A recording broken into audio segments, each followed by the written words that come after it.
A minha pergunta é...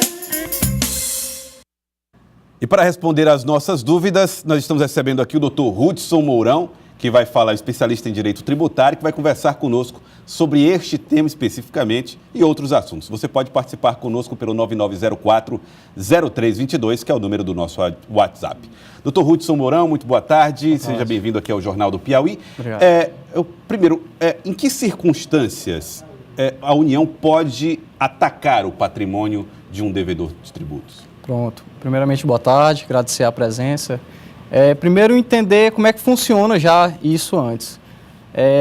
A questão funciona, a União ela escreve todo o débito na dívida ativa da União. Esse débito escrito na dívida ativa é executado, existe uma ação judicial de execução, isso é cobrado na ação judicial de execução. Tá, então uma dívida, por exemplo, de imposto, né? De imposto. O que nós estamos falando aqui é tributos. Certo. Tributos engloba imposto, contribuição, enfim, tem uma gleba, mas estamos falando de tributos, especificamente tributos. E quando está em execução, já é uma fase de execução, apenas uma cobrança já de execução, a União, através da Procuradoria, que é a advogada da União, a Procuradoria faz um pedido ao juiz, o juiz determina que judicialmente se decrete, cita a parte a pagar, 5 dias ela não pagar, aí a Procuradoria entra com um pedido informando, certo, ele não pagou, mas ele tem bens a penhora, ele tem bens que podem cobrir o patrimônio dele. E o juiz determina o arresto, prender esses bens, ou para cobrir a dívida, ou mesmo até para forçar que se pague com pecúnia mesmo, com valor. Hoje funciona dessa maneira. Tá. E como é que passa a funcionar com essa nova legislação? Pronto. A legislação é a legislação específica do Fundo Rural. Essa legislação federal, ela teve 2 artigos que é o cerne da questão aqui. Esses 2 artigos falam o seguinte: tudo bem, vai continuar existindo essa maneira, esse protesto, prender os bens, como já existia, só que agora existe uma prerrogativa para a Procuradoria Federal, e apenas para a Federal, a Procuradoria Federal. Essa prerrogativa diz o seguinte: com um regulamento que vai ser editado ainda, tem que ser editado um regulamento, hoje não está vigente mesmo ainda, porque existe a previsão, mas a regulamentação ainda vai ter que ser feita pela Procuradoria.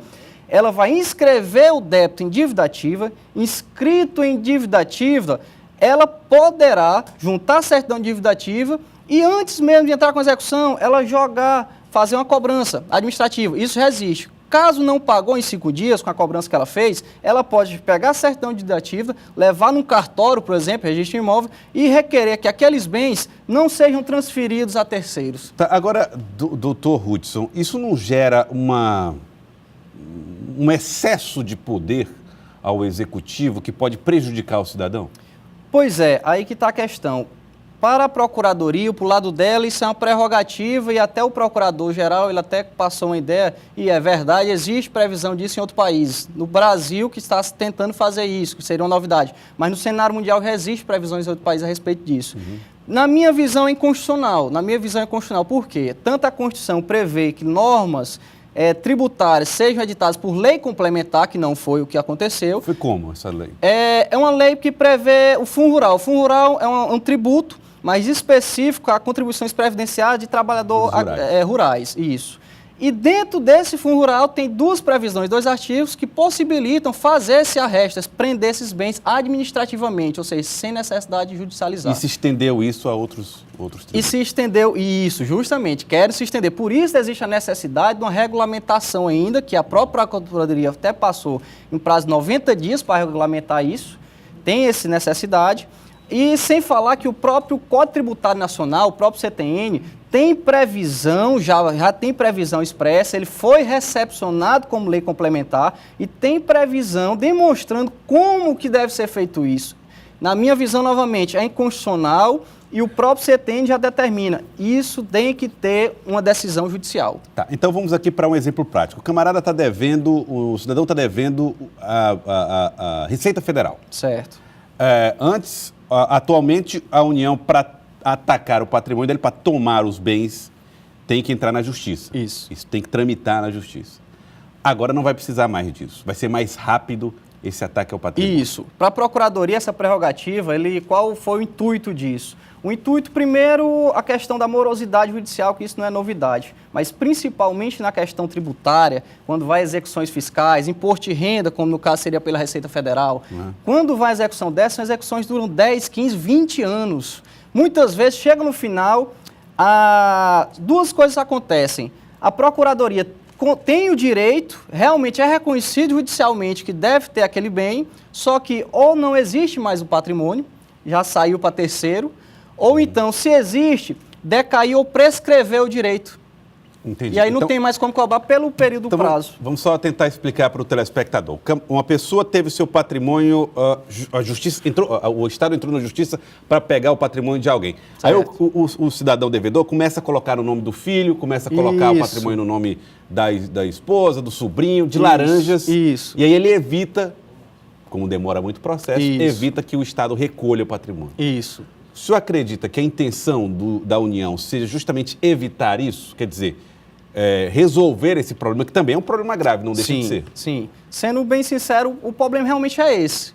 Só que já existem medidas para isso. Já existem leis, já existe legislação prevendo justamente o seguinte: em caso que ocorra isso, que é normal isso no Brasil acontecer, quando se ocorre isso, a própria Receita Federal, a Procuradoria, na verdade, que é quem vai representar ela, percebendo isso, entra com a medida judicial, informando ao juiz que isso está acontecendo, e o juiz, percebendo isso, determina tanto a responsabilidade de quem está fazendo isso, porque é crime, está se desfazendo dos bens. Dos bens que serão atacados. Que serão atacados, está se desfazendo.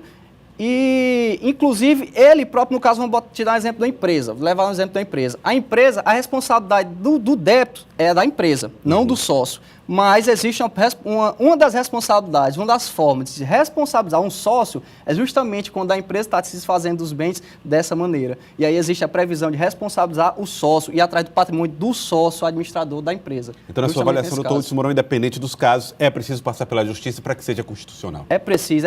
Para ter o devido processo legal, como está na Constituição, tem que ter todo o processo, principalmente tributário, tem que ter o devido processo legal. Tá aí, doutor Hudson Mourão. Muito obrigado pela participação conosco aqui no Jornal da Piauí, doutor Hudson. Agradeço. Muito obrigado, hein?